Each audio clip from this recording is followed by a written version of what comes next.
So ang sabi po ng Luke 8:1-3 ay ito.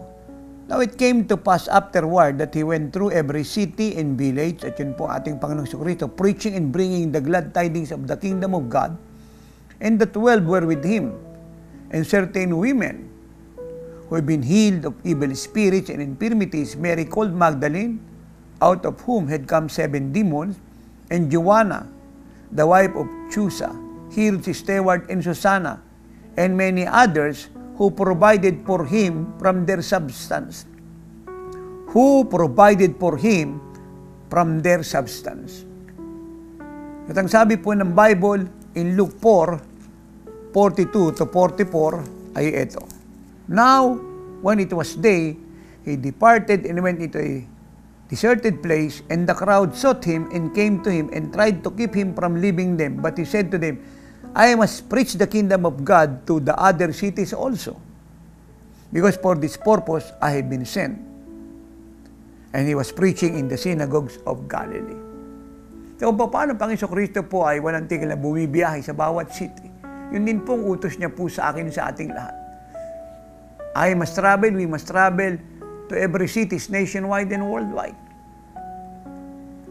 At kung paano ito po ay atin pong ginagampanan, so, naghahanap din po siya ng mga lalaki at babae na kagaya po ng aking mga binasa sa inyo. Kagaya po ni Mary Magdalene, ni Susana, ni Joanna, at marami pa na nilabas po yung kanilang resources at ibinigay po sa Panginoon, sinuporta sa ginagawa niya at ng mga alagad. Ito po ang hinahanap ng Diyos ngayon. Mga lalaki at babaeng totoong nagmamahal sa Kanya at mga kaluluwa sa layunin niya. Nagpupulpil ng first and second commandment na sinasabi ng Panginoong Jesucristo in Mark 12:30-31. At kayo po yan. Kaya na-expect po namin ng Panginoon na tayo pong lahat ay tutugon, mga minamahal, mga iniibig.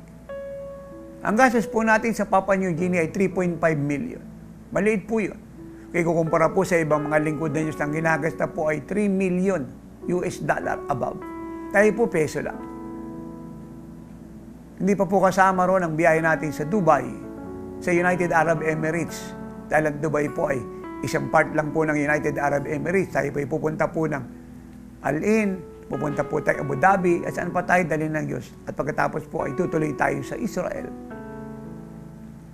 Doon lamang po sa Papua New Guinea ay 3.5 million.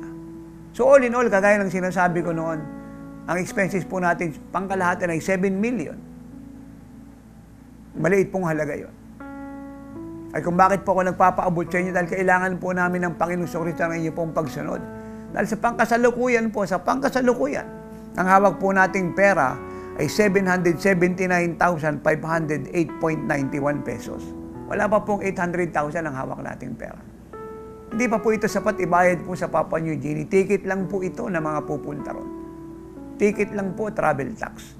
Wala pa po yung hotel, pagkain, sasakyan, venue, sound system, at iba pa pong mga dapat paggastusan para i-gather ang body of Christ at sila po i-bless spiritually, physically, mentally, financially, at iba pa pong uri ng pagpapalang dapat pong makarating sa kanilang lahat. So nangangailangan po kami ng Panginoong Jesucristo ng 1,000 tao pataas na magbibigay po ng 7,000 pesos pataas, 10,000 pababa. Yan po siya.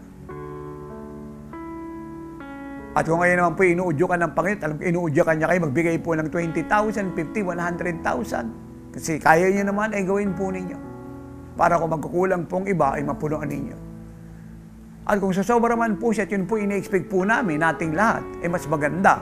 Dahil marami pa po tayong magagamit para susunod nating mission travel sa Taiwan, Luzon, Visayas, Mindanao, at iba pa po bansa sa buong mundo.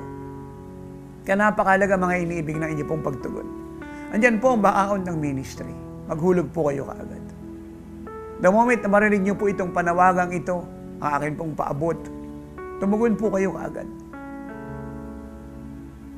Maaaring habang ako po ay nagsasalita ay nasa Papua New Guinea na po ako ngayon, at pinakikinggan niyo po ako habang ito po inyong dinidinig. Pero ang gasusin po ay tuloy-tuloy, kaya ang inyo pong ibibigay ng mabilis at madali ay makakarating po sa Kanya. At pagkatapos nating harapin ang United Arab Emirates at ang bansang Israel. Kaya inuulit ko po, ngayon pa lang po ay salamat sa inyong pagbibigay. Pangunahan po kayo ng bawat namumuno sa inyo.